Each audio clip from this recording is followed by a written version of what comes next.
On the morning of our 10th wedding anniversary, I woke up bald. Not because of a bad haircut, an illness, or a patch of hair loss. Bald. The first thing I felt was the cold.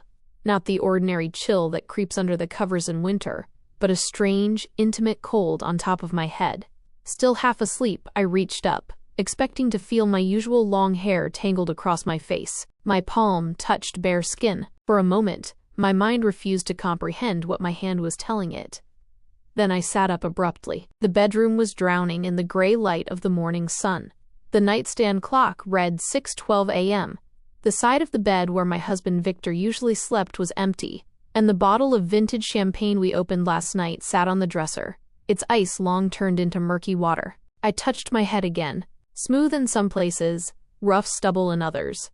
Tripping over the edge of the rug, I sprinted into the bathroom and flipped on every light. The woman in the mirror didn't look like me. My dark brown hair, which I had been growing since college and wore past my shoulder blades, was gone. Uneven strips of stubble crossed my scalp. 2 small scratches darkened near my right ear, and a raw red scrape stood out at the base of my neck. A few stray hairs clung to the collar of my pajamas. I gripped the edge of the marble sink so hard my fingers ached. "No," I whispered. The word sounded childish and helpless in the empty room. I opened the trash can. Inside, nestled among crumpled paper towels, lay Victor's electric clippers. The blades were jammed with a thick clump of dark hair. My hair. I ran back into the bedroom, and only then did I see it. A note lay dead center on my pillow, folded into a neat rectangle. On it, in my husband's handwriting, was written, "Now you look as ridiculous as the person you truly are." I reread the line 3 times. My first reaction wasn't anger. It was an overwhelming, numbing confusion. That exact feeling when cruelty is so calculated and cold-blooded that your brain desperately searches for a less horrific explanation. Maybe Victor got incredibly drunk? Maybe this was some wild, twisted joke? Then I remembered last night. Victor opened the champagne just after 10, saying we should start celebrating our anniversary early, just the 2 of us. I had only 1 glass, maybe half of a second, but by 11 o'clock I could barely keep my eyes open. Victor had laughed when I told him I felt a strange, heavy weakness. "Tomorrow's a big day," he had replied warmly, guiding me into the bedroom. "You're just nervous." My stomach clenched into an icy ball. I grabbed my phone and dialed his number. It rang all the way to voicemail. I dialed again. This time, a short text message popped up on the screen. "Don't make a drama out of this. It's a joke. You'll understand everything tonight." I stared at the screen until the letters blurred. A joke. 10 years ago, standing at the altar, Victor swore to protect my dignity.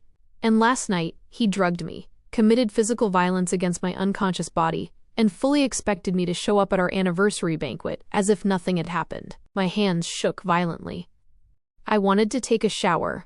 I wanted to wash the sticky smell of champagne off my skin, vacuum every strand of hair out of the carpet, and put on some hat before anyone could see me. Instead, I dialed Elena Valevska's number. Elena and I had met in graduate school.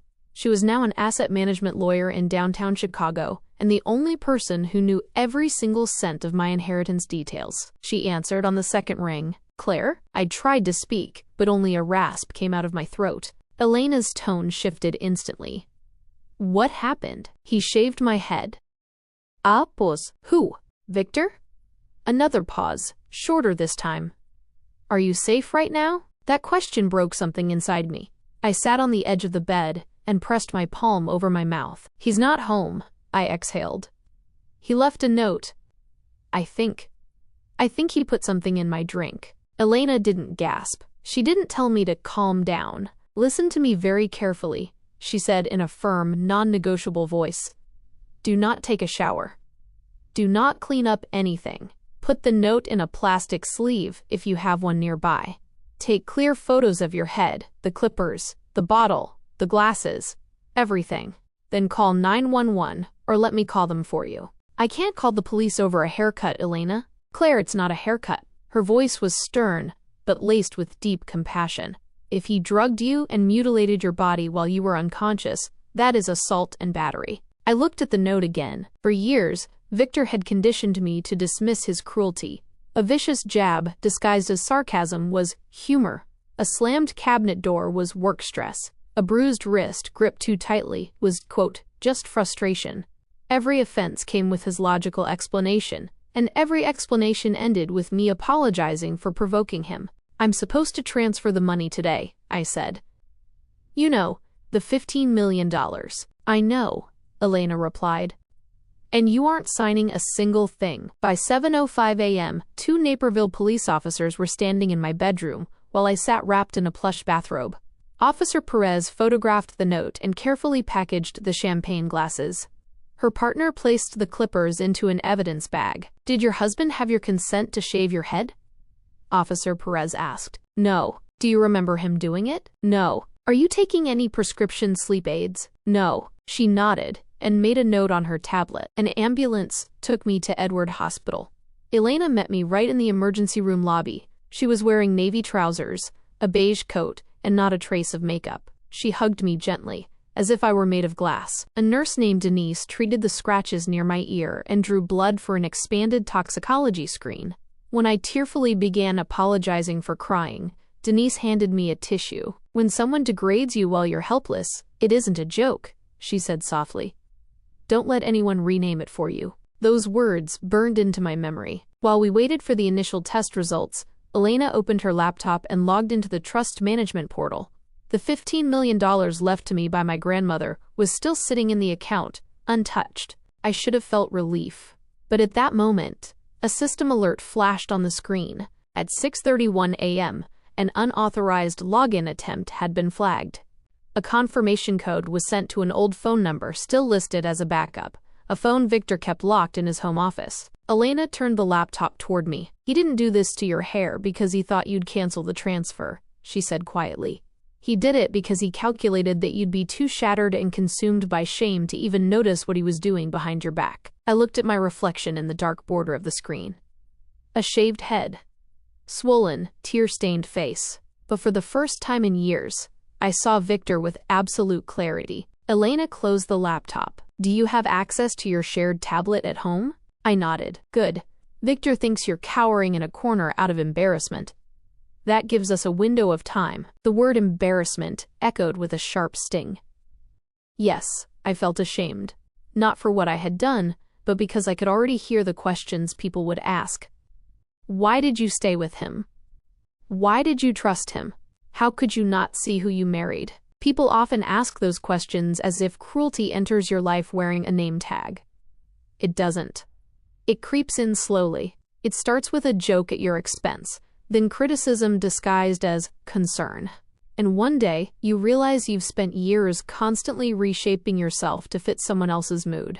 Elena squeezed my hand. This is not your shame, Claire. The toxicology analysis would take time, but the doctor documented my injuries and strongly advised me to stay somewhere Victor couldn't reach me. I called my mother and said I had slipped in the bathroom. The lie lasted precisely 12 seconds. Claire, she replied. I'm your mother. Try again. I squeezed my eyes shut. Victor shaved my head while I was asleep. A heavy silence hung on the line. Then came a brief question. Where are you? At Edward Hospital. I'm on my way. Mom, Elena is with me. I didn't ask who was with you. That was Margaret Gale, 67 years old, 5'3", a retired elementary school principal, and a woman entirely incapable of turning a crisis into a group discussion. She arrived in the ER wearing jeans, orthopedic sneakers, and the same blue jacket she had worn since the 90s. When she saw me, she froze. Her face changed. It wasn't pity or shock. It was a profound, dark grief. She walked over, took my face in her hands, and said, "Oh, my sweet girl." That almost broke me completely. I should have listened to you earlier. I whispered. No, her voice turned instantly firm. We are not starting with that. Elena quickly brought her up to speed on the account breach attempt and the need to access the home server before Victor suspected anything. Officer Perez arranged an escort. By 10:30 a.m., I was standing in my own kitchen, a knit beanie pulled low over my forehead, staring at the remnants of Victor's breakfast. Coffee grounds in the sink, a half-eaten bagel on a plate, the mundane traces of a man who had committed a cold-blooded act of cruelty and still hadn't forgotten to eat a full breakfast. The shared tablet was charging near the pantry. I entered the passcode. We used it for recipes, bills, movies, and travel. His work email was synced. Elena stood beside me as I typed, Bennett Legacy Partners, into the search bar. Dozens of emails popped up. At first glance, they looked completely legitimate. Financial projections, tax reports, legal drafts. For months, Victor had been building a polished narrative around the company I was supposed to fund. He had claimed it would be our family investment office, something to preserve my grandmother's inheritance and give him a chance to manage assets. Elena opened the operating agreement. Her face fell. "What is it? You're listed as the primary capital contributor," she said, scrolling through the document. "But you have 0 managing member voting rights. I thought we had equal control." "No." She turned the tablet toward me. "Voting rights belong to a holding company registered in Delaware, and that company is managed by an entity called VHC Development Group." I stared at the initials. "Vanessa Harper Cole." Elena nodded. Vanessa had worked with Victor for 4 years. She was the director of business development at his firm, a woman whose name popped up in every third story he brought home. Vanessa closed the deal. Vanessa rewrote the presentation. Vanessa understands the pressure I'm under. I had seen her at Christmas parties and corporate dinners. She was the kind of woman who always hugged me with one arm while keeping her work phone glued to the other hand. Elena checked the corporate registry. VHC Development Group had been formed 7 months ago, exactly 2 weeks after my grandmother's estate cleared probate. "They planned this," I said. Elena didn't answer immediately. "Yes, we found the pitch deck Victor had shown me back in March. The version meant for me described stable real estate, municipal bonds, and low-risk index funds. The version sent to Vanessa looked very different. My grandmother's money was slated to cover the debts of Victor's consulting firm, purchase a getaway home in Scottsdale, and fund a $4 million investment in a boutique hotel owned by Vanessa's brother. My name appeared there under only one heading, source of capital. I sat down at the kitchen table. He told me the house in Arizona was for us. Elena kept reading. "It's deeded to the holding company, meaning Vanessa would control it? Vanessa owns it." The distinction felt academic. My mother moved quietly around the kitchen, filling the kettle and rinsing cups, doing those simple, mundane chores people cling to when their world shatters. Suddenly, Elena froze. "What's wrong?" She opened an email dated 3 weeks prior. From Victor to Vanessa. "Once she signs the wire transfer, she can't pull the funds back without devastating tax penalties. She'll panic before she ever decides to fight." Vanessa's reply came 6 minutes later. "After the anniversary, we won't have to pretend anymore." For a second, the world went completely silent. No sound from the boiling kettle, no footsteps from the officer at the door, no sound of my mother's breathing. I reread the exchange. "After the anniversary, not someday." They had a specific deadline. Victor had planned a party, invited our friends, booked a hall at the country club, and ordered a cake modeled after our wedding cake. And all along, he was preparing to throw me away. I stood up so fast my chair crashed backward. "I'm canceling this damn party." Elena gently grabbed my wrist. "Not yet. You want me to stand next to him tonight? I want you to do what benefits you, not what tips him off." I paced back and forth between the wall and the window. He drugged me. He shaved my head. He tried to steal my money. If he realizes we found these emails, he'll wipe the servers, transfer assets, or destroy evidence. My mother placed a cup of hot tea in front of me.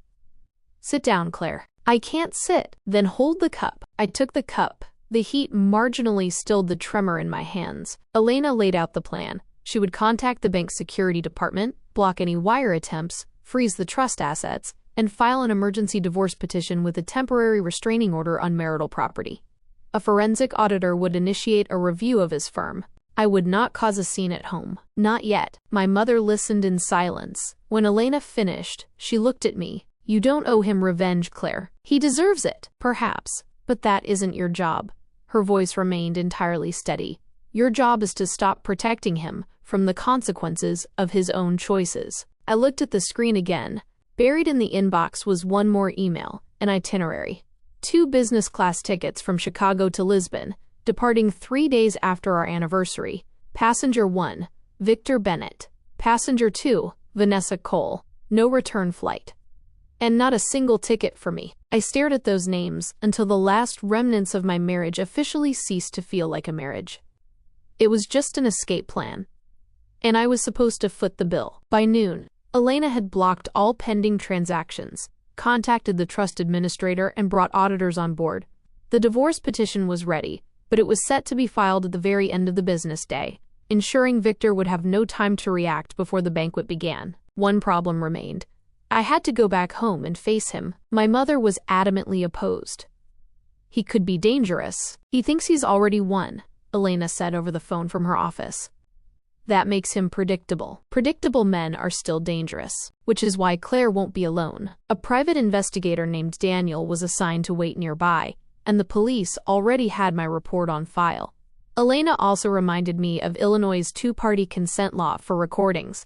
Since a hidden recording could be thrown out in court, she instructed me to be completely transparent, set the phone on the table, and tell Victor directly that I was recording, because I was too upset and wanted a record of his words. Elena assumed he would refuse, but he didn't. It only proved how absolute his belief in his own impunity really was. I returned to the house in Naperville, around 2 in the afternoon.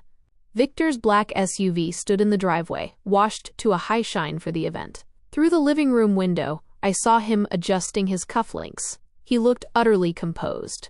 That was the terrifying part. He had drugged me, shaved my head, tried to rob me, and then calmly gotten dressed for a party, as though cruelty was just another item on his morning to-do list. When I opened the front door, he turned around. His eyes immediately darted to the knit beanie on my head. "Finally," he said. "I've been calling you." "No, you haven't." He glanced at his phone as if it might defend him. "I was busy." I set my purse on the kitchen island and placed my phone right beside it. "I'm recording our conversation." His eyebrows arched. "How dramatic." "I need to remember what you say." He smirked, took a step toward me, and lowered his voice. "Claire, I know you're upset. You shaved my head. We were drinking champagne. I was unconscious. You just passed out. There's a difference." The old me would have argued over semantics. I would have tried to force him to admit the truth, believing that if he recognized what he'd done, the world would make sense again. But now, I simply watched him. He was always at his most persuasive when he feared losing control. His voice softened, his shoulders dropped, and his face adopted a look of profound concern. "I made a stupid decision," he said. "A terrible joke." I was angry. "At what? You've been so distant these past few months. Everything revolved around your grandmother's money." He stepped closer. "I started feeling like you didn't need me anymore." There it was. Not remorse. Just a fresh tactic to shift the blame for his violence onto me. "So you shaved my head because you felt insecure?" He sighed. "I'm saying we both contributed to what happened." I nearly laughed out loud. For years, Victor had used the word both as a weapon. If he insulted me, we both communicated poorly. If he vanished for a night, we both stopped trying in the marriage. "I went to the hospital," I said. His expression flickered for a fraction of a second. Then the sympathy returned. "You went to the ER over this?" They drew blood. His jaw tightened. "Claire, you drank champagne. Of course they'll find alcohol. What if they find something else?" He darted a glance toward the hallway. "I don't know what you're talking about. Did Vanessa help you clean up last night?" He whipped his head around. "Who told you that?" "The doorbell camera." His face went rigid. Then, a smile crept back. "She dropped off materials for tonight's presentation. That's all. At midnight, we were working on the project for a company she controls." That hit the mark. Not enough to make him yell, but I saw his eyes narrow sharply. "You talked to Elena. I read the documents. You don't understand corporate structure. I understand that I'm putting up $15 million and Vanessa gets all the voting rights. That's temporary. You're panicking over details." He stepped forward, dropping his voice to a whisper. "This is exactly why I handle everything.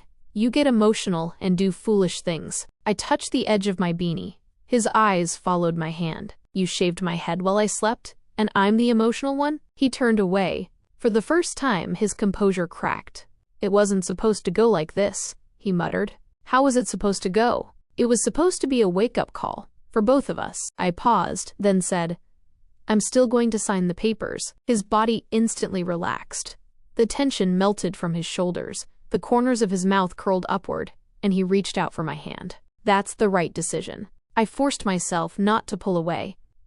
"I don't want to destroy what we've built." "And you won't." He squeezed my fingers. "Tonight is going to be wonderful. We'll announce the firm, and tomorrow we start with a clean slate." Tomorrow. 2 days before his flight to Lisbon. I looked into his eyes and saw absolute faith that I would hand over a fortune after he had trampled my dignity into the dirt, because he had spent 10 years teaching me that keeping the peace was more important than my own safety. "I need to get ready," I said. His eyes fell to my hat. "You're not wearing that, are you?" My throat constricted. "What do you suggest?" "There's a wig in the guest bedroom." I stared at him. "You bought a wig in advance?" He shrugged. "I knew you might overreact." The sheer calculation of it stunned me. He had planned the humiliation and its cover-up. He wanted to break me and then control how the wound looked to the rest of the world. Upstairs, sitting in a box on the guest bed, was indeed a long blonde wig beside a dress he had chosen for me, a soft pink gown with a high collar.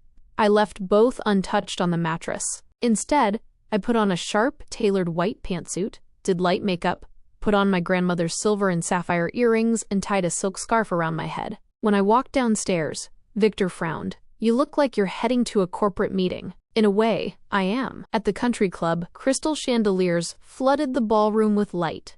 Waiters circulated with champagne, a jazz quartet played by the floor-to-ceiling windows, and a slideshow of our 10 years together played on a massive screen. In the ladies' room, I ran into Vanessa. She was touching up her lipstick. Catching my reflection in the mirror, she smirked. "Oh, Claire, Victor mentioned you had a rough morning." I untied the scarf. Her smirk froze instantly. But she recovered quickly. "Some women know when a marriage has run its course," she said quietly.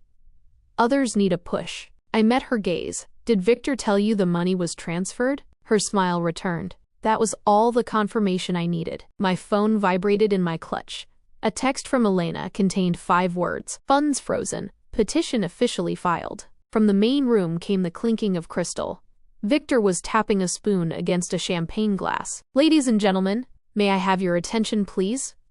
Let's welcome my beautiful wife." I folded the silk scarf, tucked it into my bag, and walked out into the ballroom with my head completely bare. The chatter didn't stop all at once. It died down in waves. The guests nearest the entrance turned first, and then the silence swept through the room. By the time I reached the center aisle, every single eye was on me. My mother stood near the wall next to Elena, a hand pressed to her lips. Victor was standing under the central chandelier with a microphone. For a split second, sheer panic flickered across his face, but he instantly forced a bright, practiced smile. "There she is." Claire decided to surprise us all tonight with a bold new look. On the screen behind him, our wedding photo appeared. I was 28, wearing a veil, my hair styled in an intricate updo. 10 years reduced to pretty pictures, none of which showed what happened after the cameras were turned off. Victor extended his hand to me. I didn't take it. Before Claire says a few words, he continued into the microphone. "I want to thank you all for 10 years of partnership and support." He delivered a polished speech about loyalty, family, and growth, culminating in the official launch announcement of Bennett Legacy Partners. Applause broke out. Vanessa stood in the front row, holding her glass high. "And none of this would be possible without my incredible wife," he said, handing the microphone to me. "Claire?" I took the mic. The room smelled of roses and expensive perfume. "When we got married 10 years ago," I began, my voice sounding strikingly steady, "we promised to protect each other's dignity. I believed in that promise." Victor leaned in close and whispered, "Claire, let's keep personal stories for later." I stepped away from him. "This morning, I woke up with no hair." A dead silence fell over the room. Victor let out a nervous laugh toward the guests. As I said, a little misunderstanding. I pulled the folded note from my pocket and opened it. This was lying on my pillow. I will read it verbatim. "Now you look as ridiculous as the person you truly are." Nobody was laughing anymore. Victor's father slowly lowered his glass. Victor lunged to snatch the microphone. "This is private." "No," I stepped out of his reach. "What you did to me last night was assault. And this is evidence." A collective gasp echoed through the crowd. The club manager took a step toward the stage. Daniel, the investigator, moved to block the main exit. "I spent the morning in the ER," I continued, holding the crowd's gaze. "My blood was tested because I lost consciousness after a single glass of champagne. The police have processed the evidence, the glasses, the clippers, and this note." Vanessa took a step backward toward the crowd. I turned toward the screen behind us. Victor wanted to announce that $15 million from my grandmother's estate was being transferred into his firm. The display changed. Elena had overridden the slideshow. In place of wedding photos, Legal and financial documents filled the screen. My name was listed next to source of capital, while voting control was assigned entirely to Vanessa's entity. He forgot to mention that while I provide the capital, Vanessa Cole receives complete management control over the assets. That's an error, Vanessa shouted from the floor. Elena's voice rang out clearly from the back of the room.